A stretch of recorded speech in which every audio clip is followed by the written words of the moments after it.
battered by the remorseless waves, the wind whipping through my long, golden, hippie hair, Dan and I continued our futile struggle against the angry sea.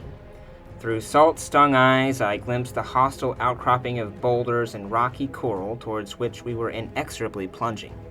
As the roiling, churning waves flipped us over like a Monopoly board, and I crashed face first into the concrete ocean surface, one thought flashed through my mind. God, I wish I hadn't brought my computer on this damn rickety shit can of a canoe. It was one of those days in the rainy season when it isn't raining but it might as well be, with battleship gray clouds frustrating your solar-powered devices and the humidity at roughly 800%. I'd been sick for a couple of weeks from a succession of malaria, giardia, and strep throat. Now I had island fever, and bad.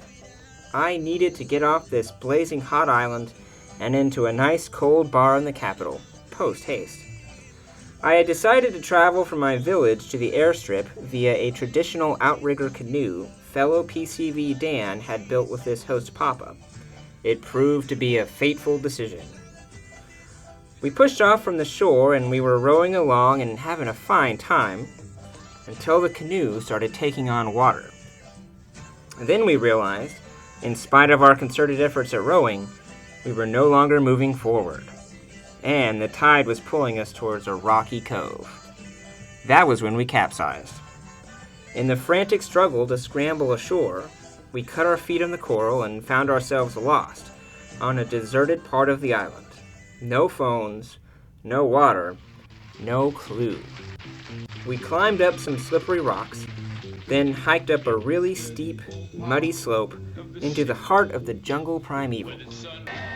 After a long ascent, we found someone's garden and thought perhaps we were close to a road, but it turned out to be long deserted. I sat down in the mud amongst teeming hordes of giant ants and mosquitoes and flies and strange spiny plants and wondered, how are we ever going to get out of this?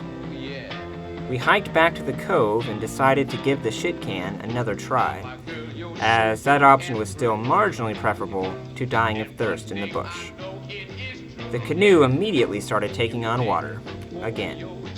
Waves nearly capsized us, again. The canoe sank, again, but not all the way. Since the water was only shoulder high at that point, we pushed it the rest of the way ashore, glimpsing small, colorful fish and the occasional coral snake as they swam by through the clear waters. We washed up on the beach again, soaked, filthy, and exhausted, and began trudging the rest of the way to the airport in grim silence. We told the Nevans our harrowing tale and were greeted with gales of laughter. But I made my flight on time.